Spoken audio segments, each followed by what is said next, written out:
So it's unlikely that roughly 20 people for roughly 20 minutes, over 15 of them are going to keep their mouth shut if they think that like 3 cops or whatever are brutalizing a man.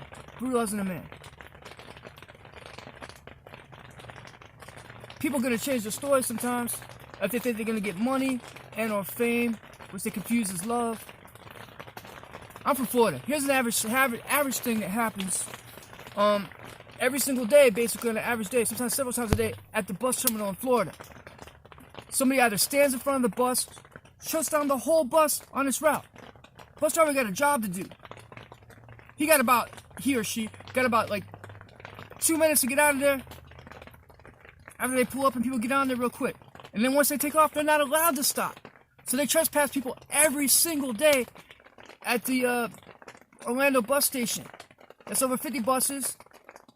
And there's been people that try to stop every one of them. Some of them go to Disney, some go to the hood, wherever. But people try to stop every one of them. Some of the people get trespassed are Caucasian, some of them are African American, some of them are Spanish. But every single day somebody gets trespassed there. I understand that like minorities, especially African American people in this nation, they all want to be 3 things. They want to be a leader, they want to be a teacher, and they want to be a protector. But volunteerism that's nonviolent, unarmed security guards, like patrols with like walkie-talkies and video cameras, is something that the citizens can pull off and do 10 times as much good as the taxpayers' money on average. Because when people nonviolently get corrected, then nonviolently they're going to be corrected. But when people met with violence, they're going to try to resist, whether it's like flashing lights and a gun, pepper spray, a taser, especially when there's like little witnesses. It's always been like that. So in conclusion, basically, I think when all the video footage gets showed about the George Floyd incident, cops are either going to be acquitted, which is a legal word, means like found innocent, and or it's just going to be like a fine and like a little bit of jail, probably not even prison time, depending on what the video footage is, the true facts, the video footage. And that's probably very real. The majority of those witnesses were even probably African American.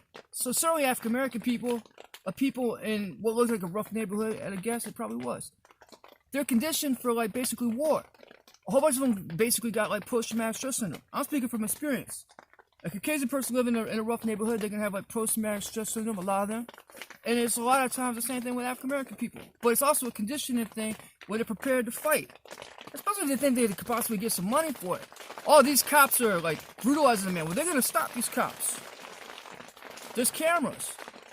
Heck, some of them wanted to die for that. Some people like that are Spanish, some are Caucasian, some are African American. This is a rough nation anyways, especially for poor people.